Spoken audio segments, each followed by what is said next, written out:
سے پہلے تو میں آج آپ کا جوش و خروش دیکھ کر، آپ کا جذبہ دیکھ کر بڑے یقین کے ساتھ کہہ سکتا ہوں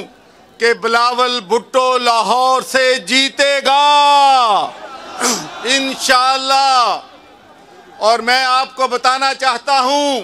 کہ آج سے 35 سال پہلے محترمہ بے نظیر بھٹو صاحبہ نے لاہور سے الیکشن لڑا تھا اور وہ لاہور سے الیکشن جیتی تھی اور پاکستان کی وزیر اعظم بنی تھی اور دنیا کی سب سے کم عمر ترین وزیر اعظم تھی۔ اور آج 35 سال کے بعد ذوالفقار علی بھٹو شہید اور میری بہن محترمہ بے نظیر شہید بھٹو کا بیٹا آج لاہور سے الیکشن لڑ رہا ہے اور وہ بھی لاہور سے جیتے گا اور وزیر اعظم بنے گا۔ میرے بھائیوں، میرے دوستو،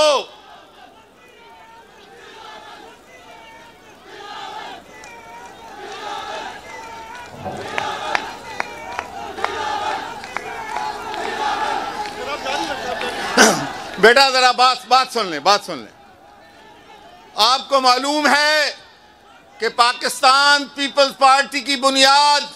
لاہور میں رکھی گئی تھی اور مجھے اچھی طرح یاد ہے کہ جب بے نظیر بھٹو صاحبہ لندن میں، UK میں، یورپ میں آمریت کے خلاف جنگ لڑ رہی تھی تو مجھے اس بات پہ بڑا فخر ہے کہ میں ان کے شانہ بشانہ کھڑا تھا۔ اور آمریت کے خلاف جنگ میں جب انہوں نے پاکستان آنے کا فیصلہ کیا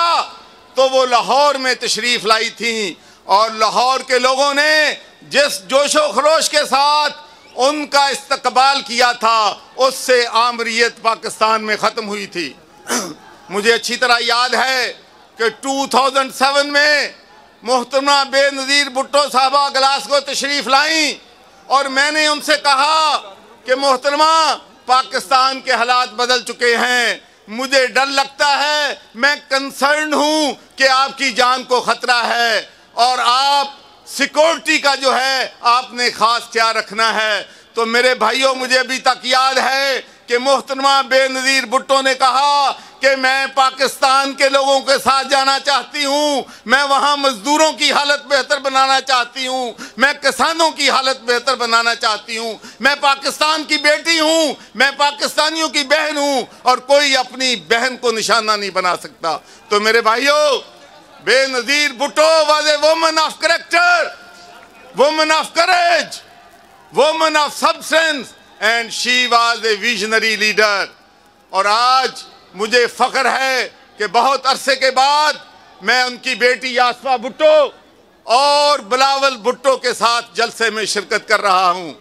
اور میرے بھائی چودھری صاحب نے فرمایا ہے، چودھری منظور نے، کہ بالکل یہ صحیح بات کہی ہے کہ ہمارا مشن اور آپ سب کا مشن یہی ہے کہ ہم نے بلاول بھٹو کو وزیر اعظم انشاءاللہ بنانا ہے۔ تو آخر میں میں آپ سے یہ بات کہنا چاہتا ہوں کہ ہمارے ملک کو اس وقت مفاہمت کی سیاست کی ضرورت ہے اور انتقامی سیاست کو ختم کرنے کی ضرورت ہے۔ اور میں یہ بات بالکل دل پہ ہاتھ رکھ کے کہتا ہوں کہ اس ملک میں آصف علی زرداری سے زیادہ مفاہمت کی سیاست کوئی نہیں جانتا۔ اور میں یہ بھی بات آپ سے کہنا چاہتا ہوں کہ اگر بلاول بھٹو وزیر اعظم بنے گا تو انتقام کی سیاست نہیں کرے گا، جمہوریت کو مضبوط کرے گا۔ اور مجھے یہ بھی معلوم ہے کہ جب محترمہ بے نظیر بھٹو صاحبہ شہید ہوئی تھیں تو کس نے پاکستان کھپے کا نعرہ لگایا تھا؟ یہ آصف علی زرداری نے لگایا تھا۔ میں نے دیکھا ہے کہ اس خاندان نے بڑی تکلیفیں برداشت کی ہیں، بڑی قربانیاں دی ہیں، لیکن ہمیشہ پاکستان زندہ باد کہا ہے۔ تو میرے بھائیوں، آخر میں آپ سے ایک ہی بات کہنا چاہتا ہوں کہ الیکشن میں 18 دن رہ گئے ہیں۔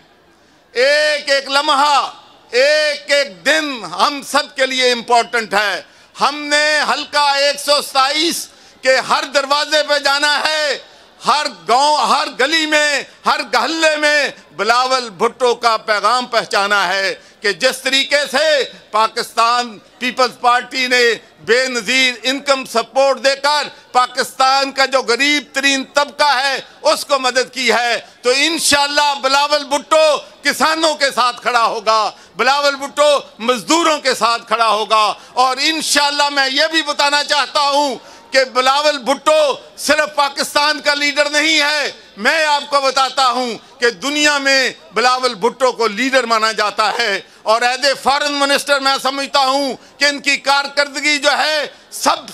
جو فارن منسٹر رہے ہیں ان سب سے بہتر رہی ہے۔ تو میں آپ سے ایک ہی اپیل کروں گا کہ آپ